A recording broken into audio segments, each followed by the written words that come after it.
welcome back to the Trauma Therapist Podcast. My name is Guy McPherson. My mission is to help trauma therapists be their incredible selves, to be human, to be real, not just a clinician. I'm a big believer in who we are is more important than what we know. And this requires cultivating authenticity, genuineness, and vulnerability, and that requires intention. You can learn more about my courses and workshops by going to thetraumatherapistproject.com. That's thetraumatherapistproject.com. Let's get started. So 5, 4, 3, 2, and 1. All right, folks, welcome back to the podcast. I'm very excited to have as my guest today, Dorith Mous. Dorith, welcome. Thank you. Thanks for having me. You are welcome. So multiple award-winning Dutch multi-hyphenate Dorith Mous was seemingly born into her art, gaining beautiful knowledge of physical form and capturing depth from a subject through her own nomadic experience as a fashion model for 2 decades. Having moved fluidly from a storied career in front of the lens to one behind it, as a photographer and filmmaker, Dorith elicits an artful finesse of the soul, one in which her subjects both exude and challenge the archetypes of beauty while provoking ideas, ideals, and ideologies. With her successful anti-discriminatory exhibition in New York City entitled I Am You, and her ongoing cinematic series Together Alone, which focuses on destigmatizing mental health, Dorith continues to create awareness by means of harvesting the honesty that permeates through her portraiture of subjects. Wow. Okay. Awesome. Thanks so much for being here. Before we get going, Dorith, share with the listeners where you're from originally and where you are currently. Well, after that mouthful, that's a very easy one. I was born and raised in Amsterdam, where I currently am as well.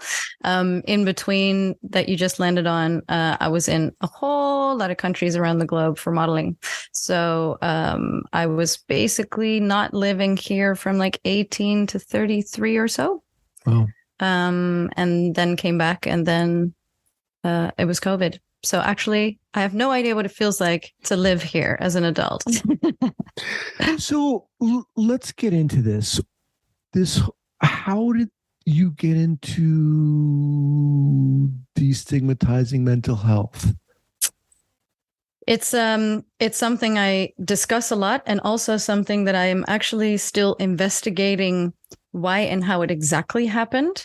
But I walked a long path of having a lot of challenges mentally, from not knowing how to deal with certain family dynamics, or dealing with bullies in school, getting not knowing if I had ADHD, not getting the right testing, but feeling like I did, and having people tell me all the time, like, oh yeah, Dorith, she talks all the time, she's so busy, and like this that was already quite stigmatizing.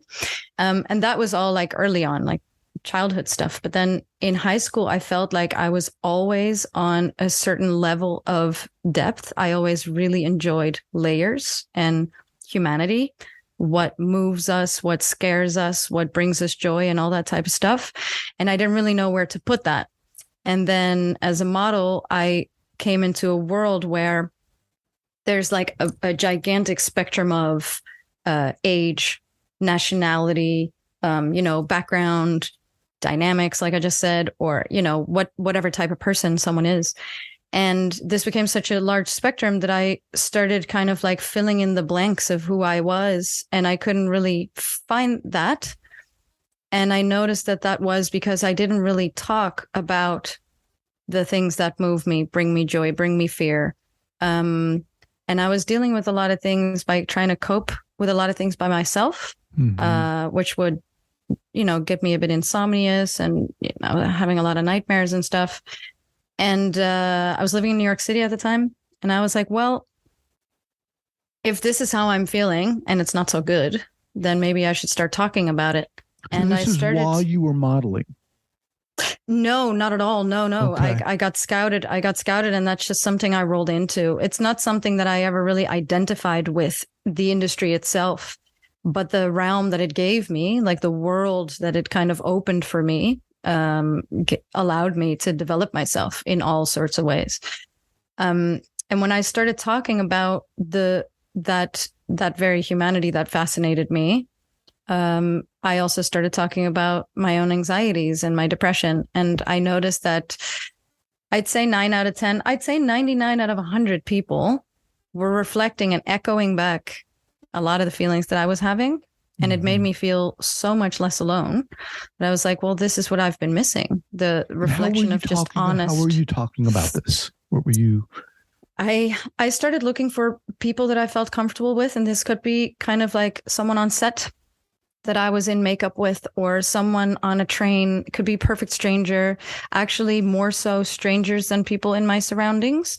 And that brings an interesting scope, I think, of reflected emotions, because you don't know one another. And so what connects you is actually just mere humanity and how to deal with certain things. And so I got into such layered conversation with so many different people that I started to be really interested to tell stories, to tell human stories. And my question was, during your modeling career, this was going on. It wasn't why. Right. I think you misinterpreted. I said, or misheard. Sorry. I said what? Yeah. So during your modeling, this was going on. Yeah. Was the modeling profession, did it somehow exacerbate this feeling of anxiety, or how did it add to it? I mean, I think, like I just said, I didn't really identify with the industry itself, but there were a whole lot of things that did emphasize certain feelings. So like aloneness is different than loneliness, but I was always traveling by myself, for example, or like, coming on set with strangers and like never really knowing anybody. And then, trying to give people what they expect from you, and, trying to fit in, and then maybe trying masks on, is this me? Is this me? Is this me? So yeah, I mean, modeling definitely underlined a lot of the things that I ran into. Like the hurdles that I ran into at some point were definitely kind of emphasized by the world that I was in. Yeah. So you start engaging with strangers, which, I mean, seems really cool to me. What happens when you start doing that? What do you discover? I mean, I think that with anything in life, conversing with somebody is all about the way you come into it, right? With what kind of intention and what kind of, are you listening to the other person, or do you just want to talk about your feelings? Is it like a two-way street, And where is that other person standing is what you're going to say, welcome, there could be a lot of things kind of obstructing that two-way street. But when you're going into it really openly and actually not expect them to think anything specific of you or of the things that you're going to say, it becomes that two-way street really, really easily. So I actually really enjoyed speaking with people about things that aren't on the surface, because you get to know someone quite quickly without actually knowing much about them. Knowing them long, knowing how they're going to respond to certain things. You have no idea. Such as Makes what? It really give us an example. Like if you, for example, know that someone in your family, right, a family member, you know them for so long that you know that how they respond to things. They might respond really aggressive or non-interested, or religion comes in between, or knowing the same type of people and the effect that has makes you hold back from saying certain things. Whereas when it's a stranger, they don't know you, you don't know them. And the honesty that kind of permeates through the conversation then is incredible, because you kind of go into it. And again, this is only if you go into it openly. So without judgment, because if you go into it thinking all sorts of things already and have a prejudice, that's not going to work.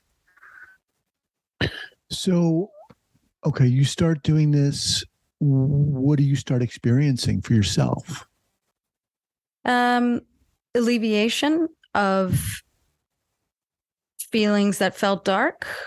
A lot of light started shining in, different perspectives of people, their efforts to get out of something, their stories of certain suffering, a lot of kind of relativized material, because you say something and someone either comes back with, oh my God, I had that too, like 10 years ago, and this you should do.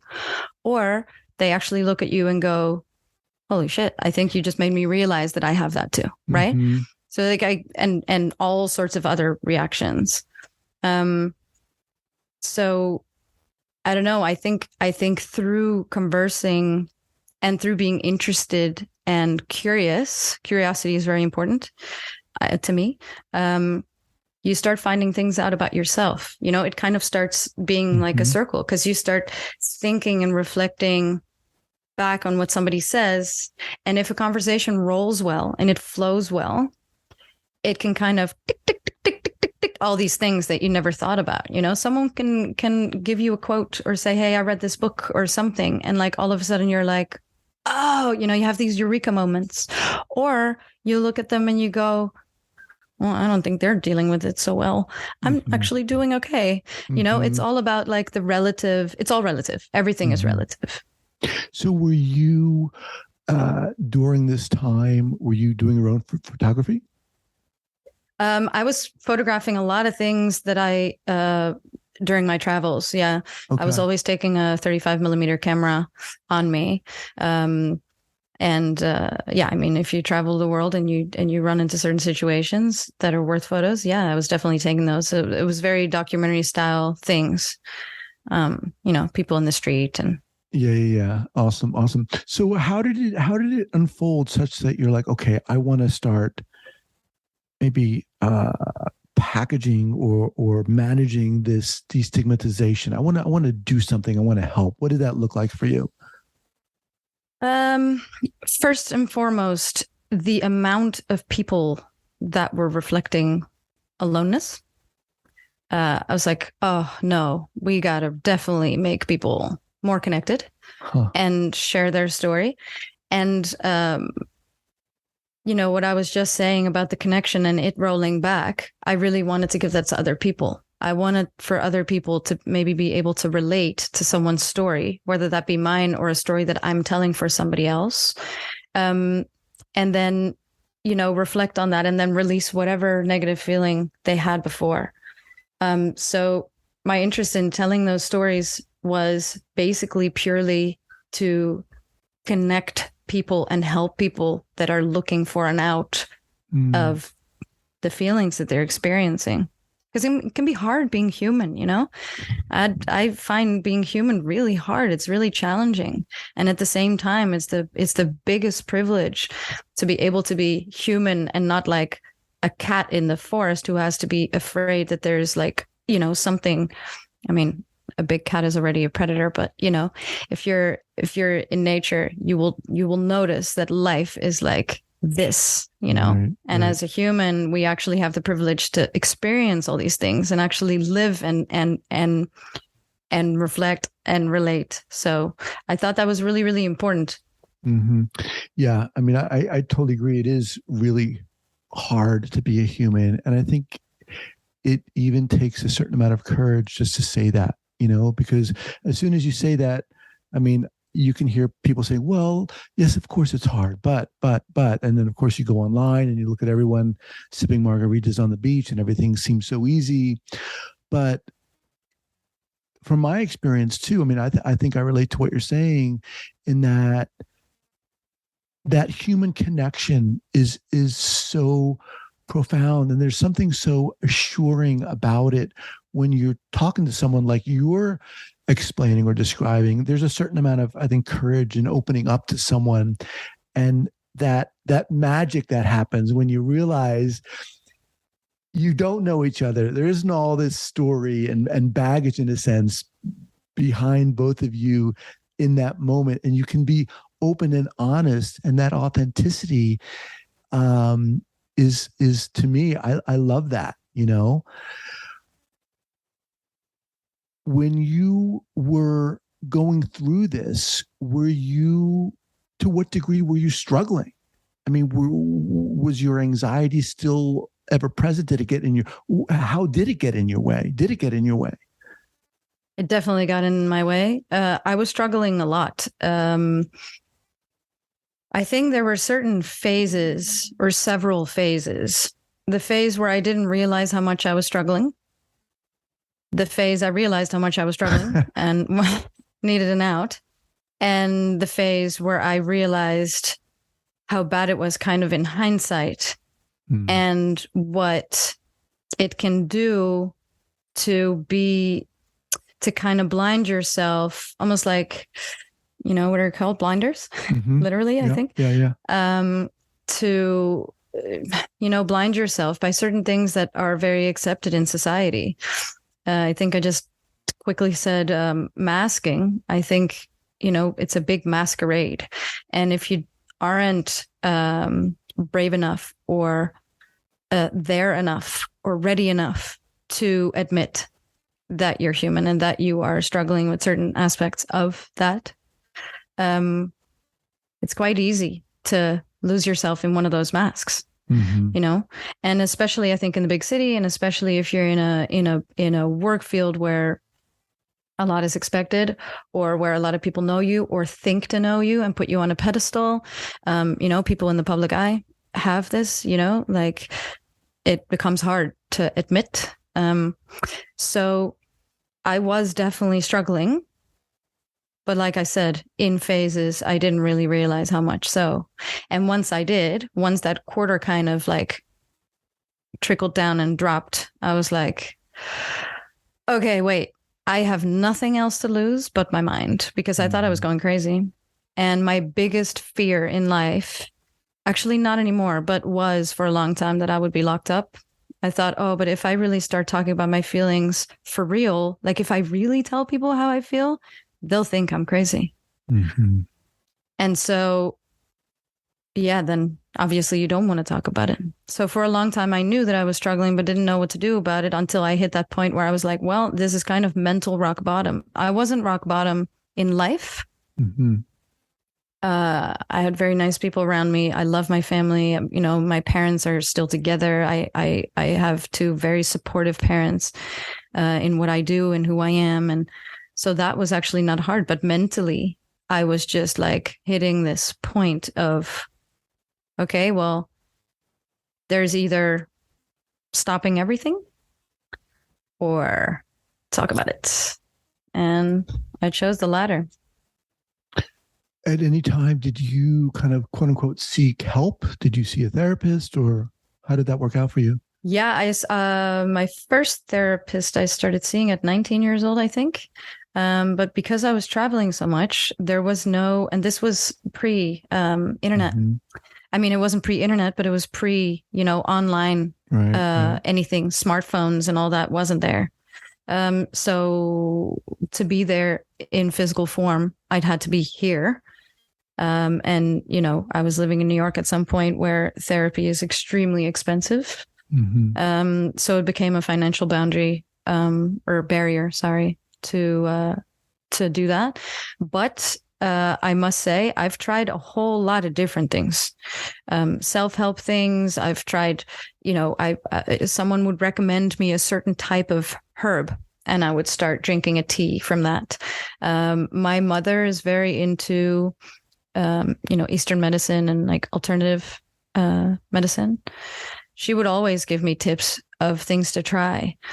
But I think if, you try something and it might help a little bit, or it might be a placebo effect. You might think that it's helping just because you're actually trying to make something help. It can give that effect. And then if you notice that starts kind of edging off again and kind of fading, then at some point you hit a point where you're like, well, I tried everything. And you haven't tried everything. You maybe have tried 3-4 things, but mentally it feels like you've tried a million things. Right. And you've gone through that loop a million times in your head, and that's a thing. I think that's really important to also mention. It is a lot of these things are happening in our head. They're actually not really happening. You have these graphs where you see the two circles and you see how much of your problems are actually in your head and how much of it is actually happening in reality. And like, 80% of the circle is in your head. This doesn't mean that you're making it up. And I think that's the discrepancy. Yes, it is in your head, but yes, it's also real. It's real. Depression is real. Anxiety is real. Fear of dying is real. Insomnia is real. Bipolarity is real. Those things are real, and they're a real struggle. All right, let's just pause here for a second to thank our sponsors. All right, we are back. So you started putting together what? A program, a show?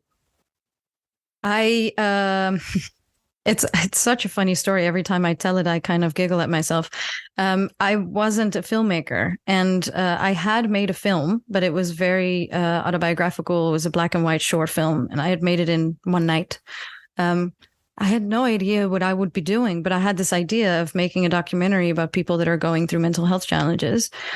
And so I just started doing a lot of research and like kind of, talking about and writing a lot of things down and reading books and da, da, da. And then I put on my Instagram a story or a post where I said, would anyone want to talk about their mental issues? Why not? Here's my email address. And it fed back like 40 emails overnight. And I was quite shocked that people actually wanted to share these things with me. And the biggest feedback of all these people was that they found it so inspiring that I was so open about my own issues that they actually really wanted to talk about their own issues. And it just made me realize how important it is to reflect, to, open up about these things and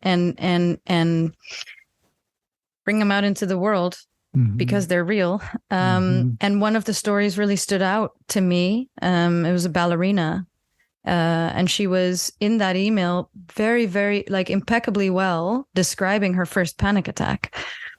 And it resonated because I felt exactly the same things. Like the physical symptoms that she was feeling and the mental aftermath. And I reached out to her and I said, look, I read your email and it really inspired me. And I would love to actually have this on camera. Would you tell this story on camera? And she was like, well, yeah, I live in Hanover. Why don't you come over? And a while before that, a cinematographer had reached out to me, I think through LinkedIn or something, and had said, oh, I saw your first film. I really liked it. If you ever want to make something together, reach out. Okay, wait, hang on. This is amazing. So the film you made, how long ago was that? My first film? Yeah. 2015. Okay. 2015. And how did you make it? Well, what did you use? So I this was all in New York. I worked as a model with a guy for a video. And we got to talking and we really got along. Also very on a human level. And I had an idea. I had a diary where I wrote like a lot of things, like feelings and quotes and poetry and stuff. And then I had this idea for a story and I called him and I said, why don't we have dinner? And he said, oh, this is a great story. We should just film that. And he said, I'll just borrow a camera. But he was actually a good cinematographer. So I was really lucky because he showed up with like, this, amazing set of lights and stuff. We actually snuck it into a hotel. I booked a hotel room and we snuck it in and we told the hotel that we were filming the next day. We needed this stuff there. And we actually made a film in the hotel room in one night. Oh, wow. And that then was seen by the guy who had reached out to me. And I was like, okay, now I have different stories to tell. I'm going to reach out to this guy. Wow. That whole like domino thing is so cool. Yeah. So when you put it out on Instagram, who'd be willing to share, what specifically did you want, or were you hoping to get, or were you inviting people to share with you? It was actually mere curiosity. Yes, I had the intention of doing something with it, but I didn't know in what form I really wanted to do that. In my head, it was a documentary, but I didn't even know how to go about that. So it was more about accumulating stories. I think it was more so of finding people that were like-minded and just seeing how many people I could kind of collect to tell stories so that it would kind of lay a foundation of not it just being me. And to tell stories of their struggles, their need, I mean, their mental journey, I guess, their psychological journey. And to me, at that point, I already figured out that the mental journey, the spiritual journey, the physical journey, they're all one and the same, only different aspects. That's like a diamond. They're just different, facets of it. Mm-hmm. That's what I kind of wanted to investigate, how people like feel these things, because some people will have a mental struggle in a certain way and deal with it very differently than another person having the exact same thing. And on another note, someone might have something completely different but deal with it the same as that person. Mm-hmm. And we all have our path. And I think it's extremely inspiring if we can kind of collectively have that information and those experiences and see what resonates with us. This is what we do when we watch a film or we read a book. Mm-hmm. We remember whatever inspired us or warned us how we don't want it, or, so yeah, it was mere curiosity. I wanted to know all these stories and what brought them to, certain mental challenges, what took them out, how they shared it, to whom they shared it. So you contact this ballerina. Do you go over there and film her? Yeah. So I got into the van with the cinematographer. I reached out to him and I said, would you want to do this story with me? And he was like, heck yeah, let's go. And we drove to Hanover and we stayed for 2 nights, I think. And we filmed her in the Staatsoper, which is like the theater in which they do all their ballets.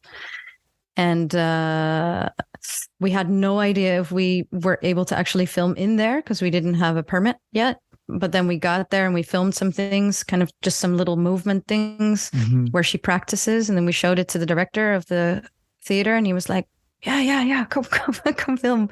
And like kind of doors opened.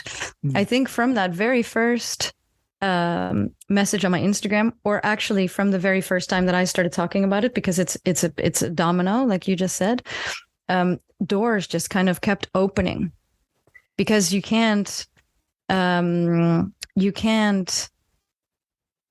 fake that. Nobody would tell that story to fake something.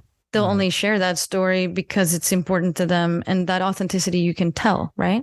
So like doors open because people can see, like, yeah, this is real.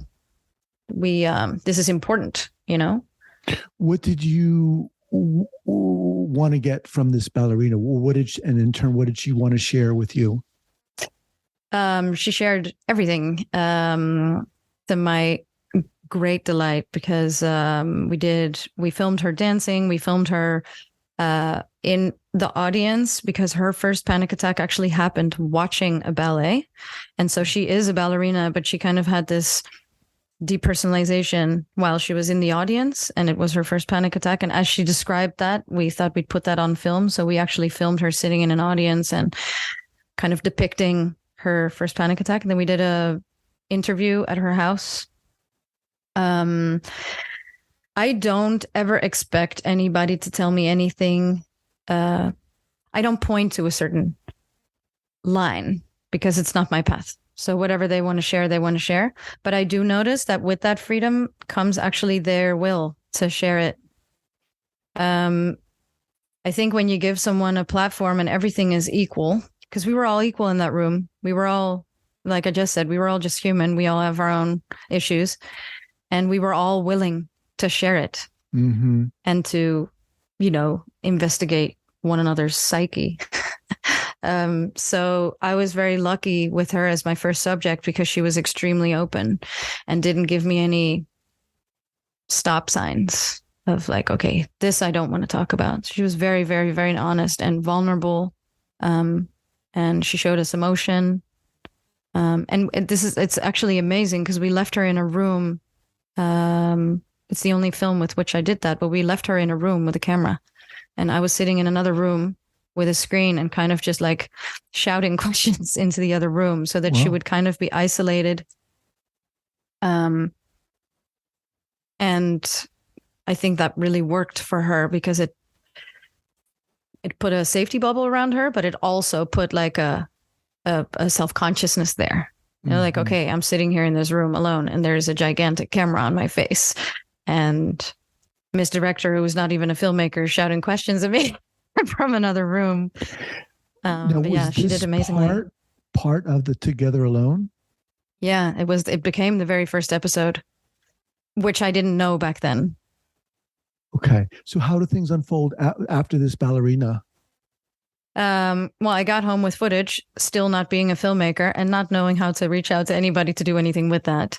Also was independently funded. And filmmaking is a very expensive hobby. So it kind of sat on the shelf for a little bit. And then I started being in Holland a little bit more. So my network started growing a little bit because, it's tiny here. So everybody knows each other. And I was telling this story to someone and they said, oh, maybe I should link you to this production company that I know. They might be interested. And I had a meeting there and they were like, okay, let's do this. We have an in-house editor. We'll throw it in like pro bono and do something with it. And still not really knowing what this should be, I thought, okay, well, maybe we'll make her footage like a proof of concept, like a teaser, so that we can maybe fund making more. But then during editing, her story unfolded and we were like, okay, no, wait, this should be episodical and this should be episode 1, however short it will be, because this is a proper story on its own and not just a teaser. So we put a lot of effort in like rounding that up. Started finding people to make music for it, licensing some songs that I really liked. Finding a titleist and a grader, a colorist. And yeah, it became the first episode, and it's like still, I think, my favorite because it feels like, I don't have any children, but it was like the first child, right? It's like this special moment of like doing something. Plus, very important to mention, it made me actually realize how badly I wanted to tell stories on film. So the filmmaker in me completely unfolded within this process. Wow. Yeah. Really cool. Let me just remind everyone I'm speaking with Dorith Mous. Now, can people can people watch this series still? Yes, absolutely. It's on a platform called Argo. Okay. It's a streaming platform for short film only. And episode 1 through 6 are on there. And we've actually just also finished episode 7, so that'll be on there by the end of the year. Okay. We'll have that linked up here at the show notes page at thetraumatherapistpodcast.com. Now, as you've moved through this series, Dorith, how has your overall vision, purpose, mission shifted or evolved? It hasn't shifted. I think the direction of the road that I started heading in is still the same. I want to connect people and tell stories. Only I grew as a professional now in this field, and met incredibly inspiring people who were able to elevate it to a certain level of storytelling, which then also led to meeting people that are doing things in the same field that aren't filmmaking, but there are, forums and psychologists and people that have websites that sell merchandise to raise money for mental health, and like all these people. And from all those people, there's some that I have now kind of joined forces with to see if we can actually build this out to also make sure that people receive the right type of support. Because the films are my way of telling the story, and it's a vessel to bring a certain message into the world. And that message again is what? That we're all human, and that's okay if you feel these things, and that if you're struggling with mental health, or ill mental health, that there's help, and that there's other people feeling these things, and that you're not alone. And there's without resources, without information, without education, without connection, without like a whole scope of things, one gets isolated. This can be geographical, this can be familial, this can be relational, this can be any of the above or all. And so different places need different type of support. So we in the West who have streaming platforms that we can get onto, people that can afford to watch certain films or go to the cinema or whatever. And I'm not talking about my own films, but other films, or buy self-help books or go to therapy. That's all also an economical thing. And I think there's a lot of places in this world where mental health is not yet broken open because it's a luxury to be able to unfold yourself. And so outside of the films, my big quest now is to be able to develop educational programs and make sure that there's suicide prevention methods put in place in areas where it isn't so easy to reach out or to connect to someone who might have the same. Damn. Inspiring, Dorith. It's awesome. Boom.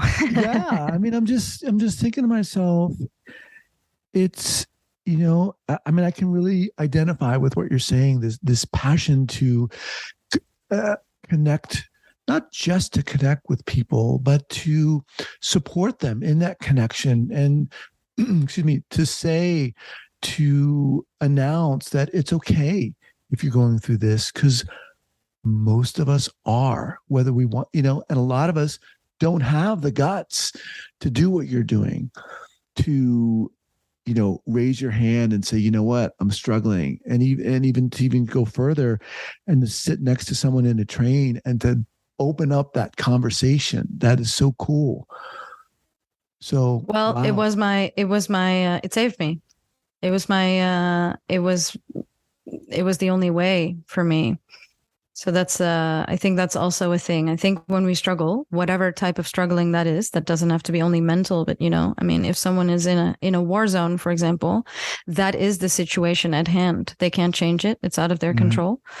And dealing with it, if you see people that come out of a war zone and have just lost family members, or their own kids, like terrible, terrible things, I always find them so extremely resilient. And they're always like, I meet people that have come from these areas and they're like so extremely friendly and compassionate and all that. And I'm like, well, that is because they've been through that mud so deeply that they wouldn't want to cause any trouble to anybody else, So it's also like, what do you do when you don't have another choice? To me, talking about it was literally like, that was my saving grace. If I wouldn't have opened up, I don't know what would have happened. I might have lost myself, Was it that which gave you the courage to open up? That kind of, you said you didn't hit rock bottom, but you kind of hit a point. Was it that point where you said, I got to do something. I don't know what to do. Let me just start doing this? Yeah. I mean, this is an honest conversation, and I'll be very honest. I have never been suicidal in a way that I tried or that I thought about how I would do that. But I had suicidal ideation. And for anyone who doesn't know what that is, it's when you kind of always, or in a lot of moments in a day, imagine how that could happen. So I, at some point, for example, didn't dare to go by subway anymore because standing on a platform would make me fantasize jumping, not because I wanted to die. Only later I found out this wasn't because I wanted to die. It's because I didn't know how to continue living.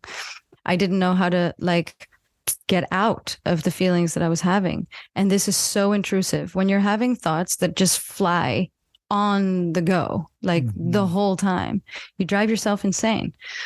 And for me, talking about it, stop that, because it taught me through people that really inspired me with their story. It taught me that a thought is just a thought. It can't kill you. It's also not out to get you. It might be there to teach you something, but it's just a thought. And just as that train that I may have fantasized jumping in front of, the thought is also just a train. It just, unless you make it stop at a certain station, it will go past, it will go. So yeah, for me, I mean, thank you. I see it as a big compliment that you say that it's brave, because bravery is a wonderful compliment.